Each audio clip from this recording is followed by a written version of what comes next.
A graça e a paz do Senhor Jesus Cristo a todos vocês, aonde quer que vocês se encontrem. Eu sou Carlos Alvarenga e eu estou chegando aí com esse novo projeto, estudando os Salmos. Serão lições preciosas que vão nos trazer um maior conhecimento nesse livro tão amado, tanto por judeus quanto por cristãos.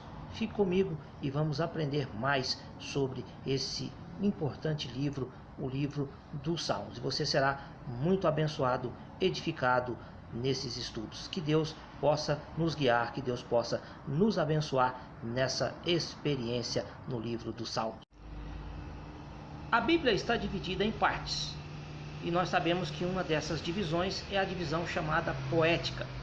Os livros poéticos são 5: Jó, Salmos, Provérbios, Eclesiastes e os Cânticos dos Cânticos, ou Cantares de Salomão, como você preferir.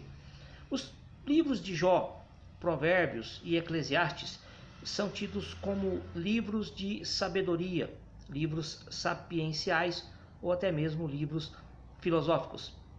Já Salmos e Cânticos dos Cânticos ou Cantares de Salomão são tidos como livros poéticos, porque são livros que trazem a poesia na sua essência.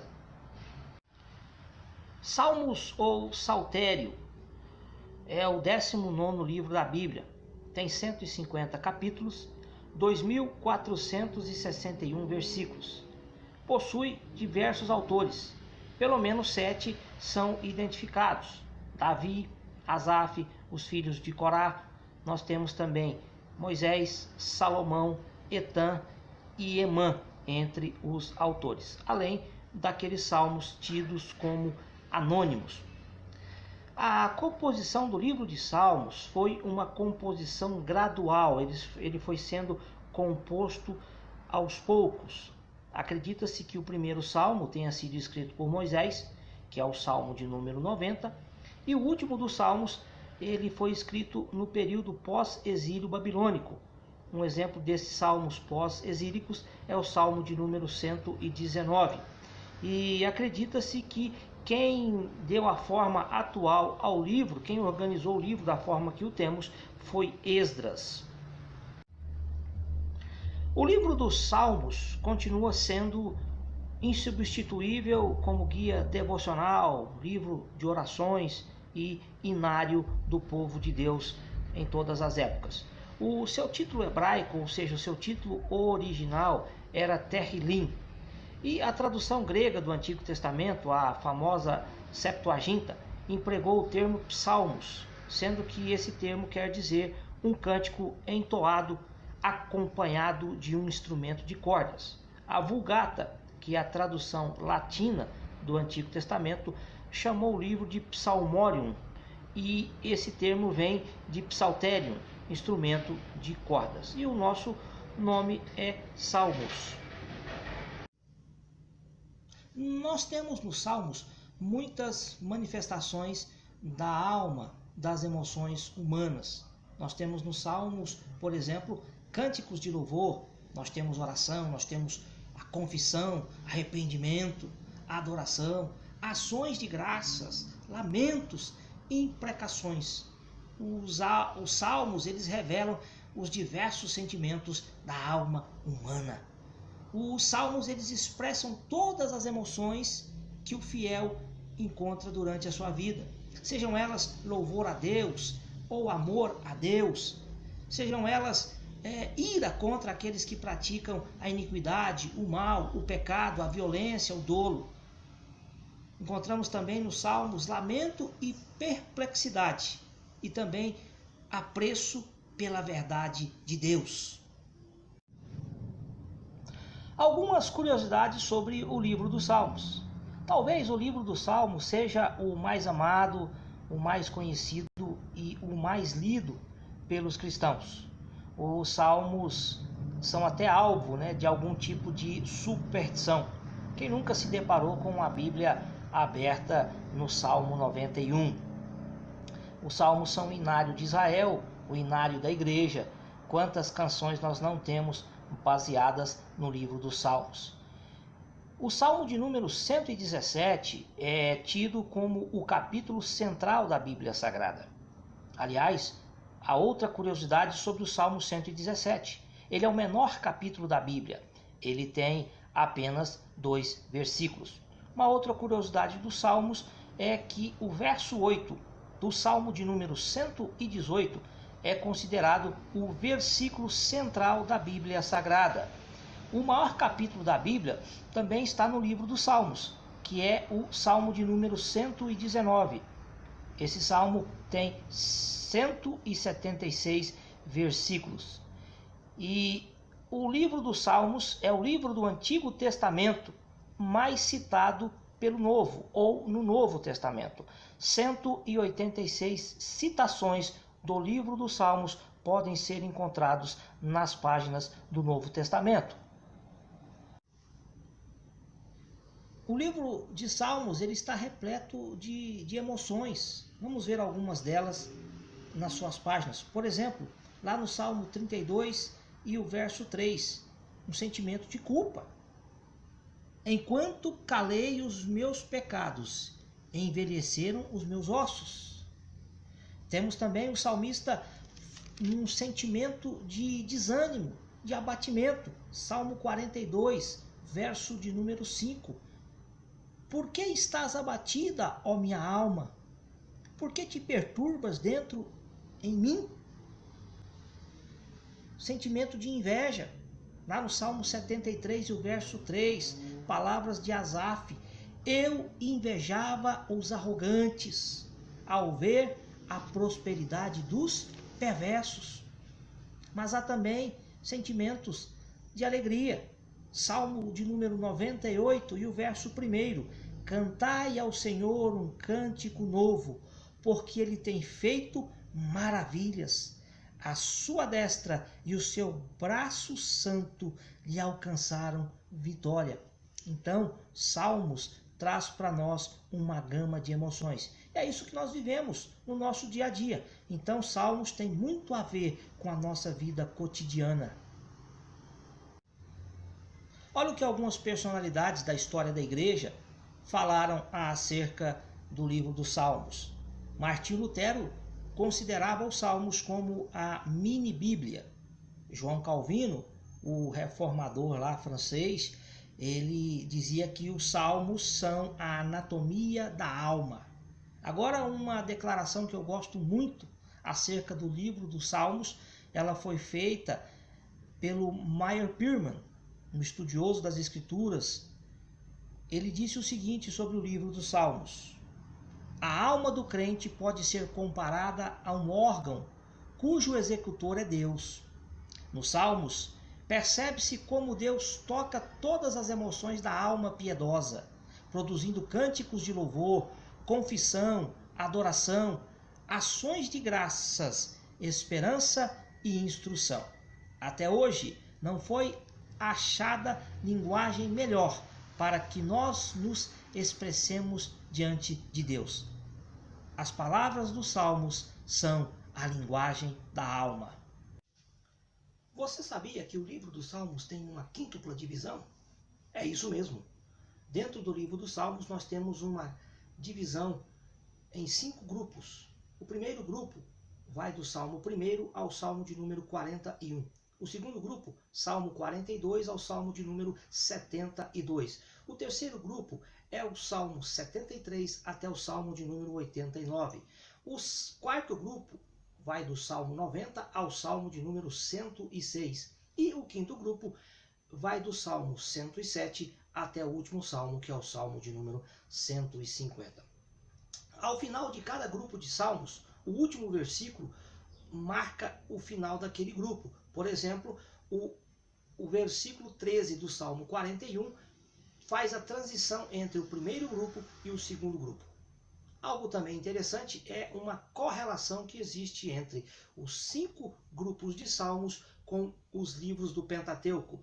O primeiro grupo corresponde ao livro de Gênesis, o segundo grupo ao livro de Êxodo, o terceiro grupo ao livro de Levítico, o quarto grupo ao grupo do livro de Números e o quinto grupo corresponde ao livro de Deuteronômio. Um outro fator interessante acerca do livro dos Salmos são os seus autores. O livro dos Salmos tem pelo menos 7 autores identificados.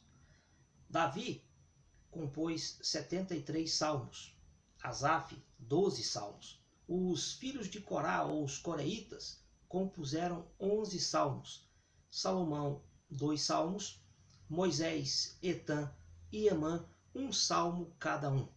Sobram 49 salmos que são chamados ou tidos como salmos anônimos, ou como gostam de dizer os rabinos, salmos órfãos. Então, nós temos aí esses autores identificados no livro dos Salmos, sendo que Davi se sobressai com 73 salmos atribuídos à sua autoria. Falando ainda sobre a autoria dos Salmos, nós precisamos fazer uma menção especial a Davi. Davi é aquele que mais contribuiu com o livro dos Salmos. Nós temos 73 salmos identificados como salmos de Davi. Praticamente ele escreveu quase a metade do saltério, são 150 salmos. E olhando para a vida de Davi, nós vamos vê-lo passando pelas mais diversas situações, fases e experiências da vida.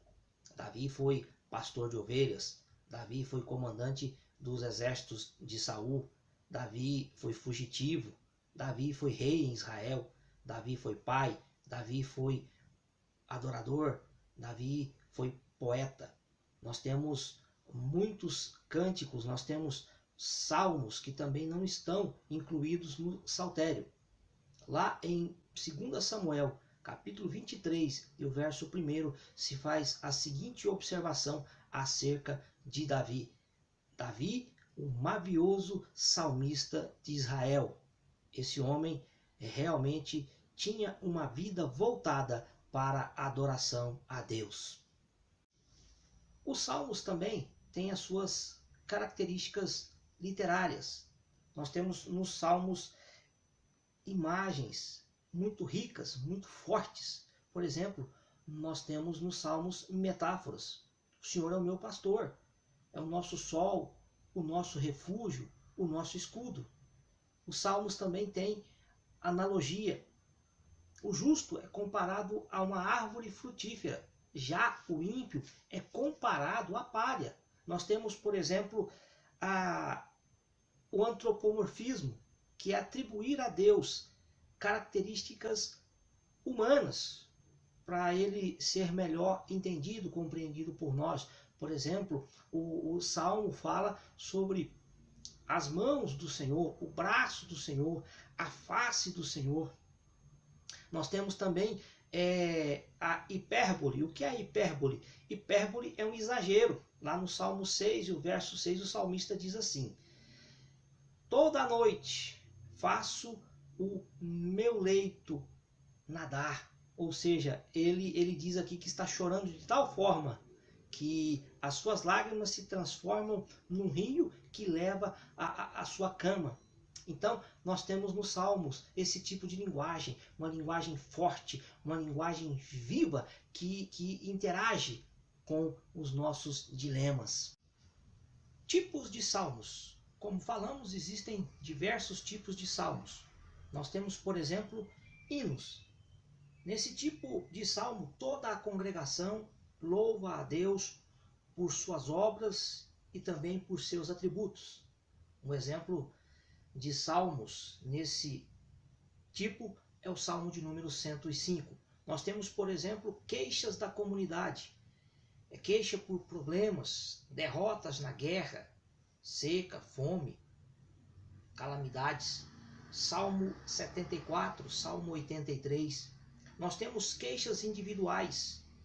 O indivíduo está sofrendo alguma enfermidade, alguma dificuldade.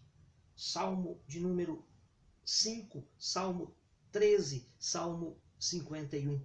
Nós temos também cânticos individuais, cânticos de ações de graças. A pessoa louva a Deus por um ato salvador. Salmo de número 16. Nós temos salmos reais, tratam do rei e da sua casa. Salmo 45, Salmo 72, Salmo de número 101. Nós temos salmos de instrução ou salmos da Torá. Salmo de número 1, 49, 127. Temos salmos oraculares, um decreto de Deus. Por exemplo, Salmo de número 82. Nós temos salmos de bênçãos, onde o sacerdote ele impetra a bênção sobre a comunidade, sobre as pessoas. Salmo de número 128. Nós temos salmos de censura, reprovando a atitude dos ímpios, o seu comportamento vil. Salmo de número 52.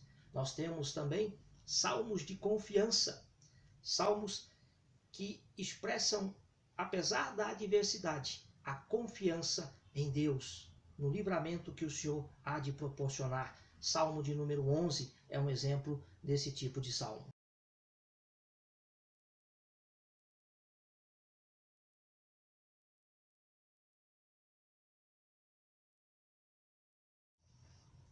Um outro tipo de salmo muito importante e especial são os salmos messiânicos, os salmos que se referem ao Messias, à pessoa de Jesus Cristo.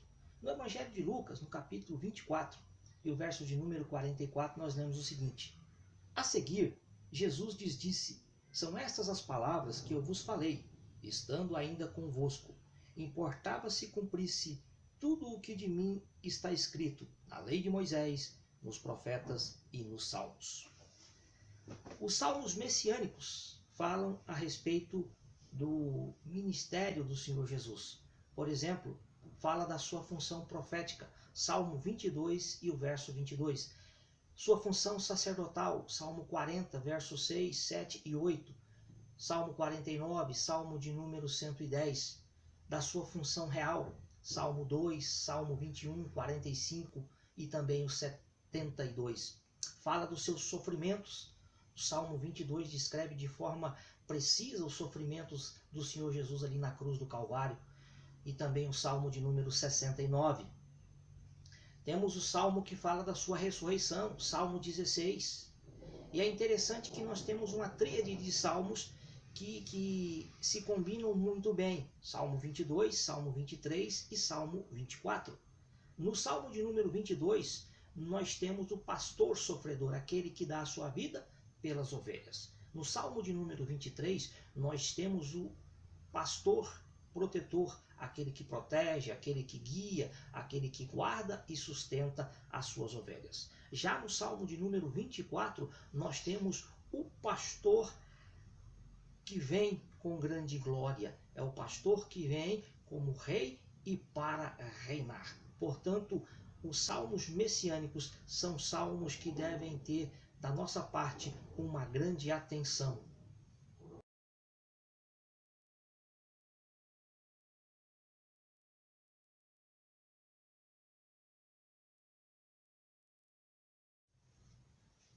Cada um de nós tem o seu salmo preferido, aquele salmo que mais fala a sua alma.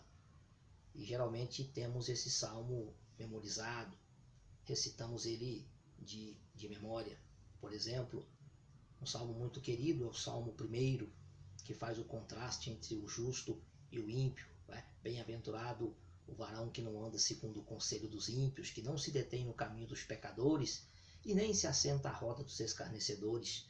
Nós temos o Salmo de número 22, que é o salmo que fala dos sofrimentos do Messias em nosso favor, em prol da nossa salvação.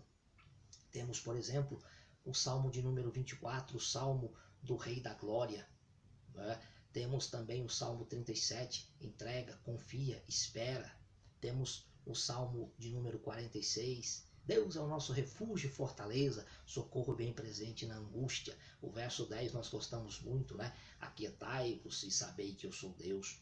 Salmo 84 é o salmo onde se expressa o anelo pela casa de Deus. Ó, quão amáveis são os teus tabernáculos, ó Senhor.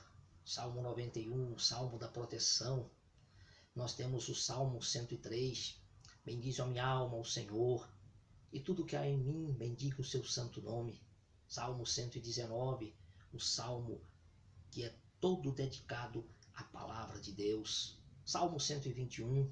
Eleva os meus olhos para os montes. De onde vem o socorro? O meu socorro vem do Senhor, que criou os céus e a terra. Salmo 139. É o salmo da sondagem, o Deus que conhece o nosso interior, o nosso íntimo. E o último salmo, Salmo 150, aonde somos convidados a dar glórias a Deus e cantar-lhe aleluias. Como vimos até aqui, os salmos, eles são expressões, reflexos dos momentos, dos sentimentos, das emoções dos salmistas. E nós temos muitas e muitas lições para aprender com o livro dos Salmos. Algumas delas. Primeiro, o livro dos Salmos nos mostra que os seus personagens, eles não eram super-heróis, eles não eram infalíveis. Nós temos diversos salmos onde os salmistas confessam a sua fraqueza, as suas falhas. Por exemplo, no Salmo de número 51, Davi confessa o seu pecado. Salmo 73, Asaf está confessando a sua inveja da prosperidade dos ímpios. Qual outra lição que nós podemos aprender com o livro dos Salmos? Nós aprendemos que os salmistas sempre estavam buscando, procurando a Deus. Existe um Deus a quem nós podemos procurar. Existe um Deus a quem nós podemos recorrer. Uma outra lição que nós aprendemos com o livro dos Salmos é acerca das experiências coletivas. O Salmo 122 é um exemplo disso. O Salmo de número 126 é um outro exemplo das experiências coletivas do povo de Deus. Então nós não podemos deixar de entender que a vida cristã é uma vida em conjunto, em comunhão congregacional. Outro aprendizado com o livro dos Salmos é a gratidão. Quantos e quantos salmos nos falam de ações de graças? Quantos e quantos salmos não nos falam acerca da gratidão? Salmo 100, Salmo 105, Salmo 107. Os salmos também ensinam o valor de se louvar ao Senhor. Salmo 9. Os salmos nos ensinam a necessidade da oração e a adoração. Os salmos também nos falam da esperança messiânica. Os judeus esperam um Messias, mas nós esperamos aquele que vem buscar a igreja para viver com ele eternamente. Como diz um de nossos hinos, nossa esperança é a sua vinda. Essas são algumas das muitas lições que nós aprendemos com o livro dos Salmos.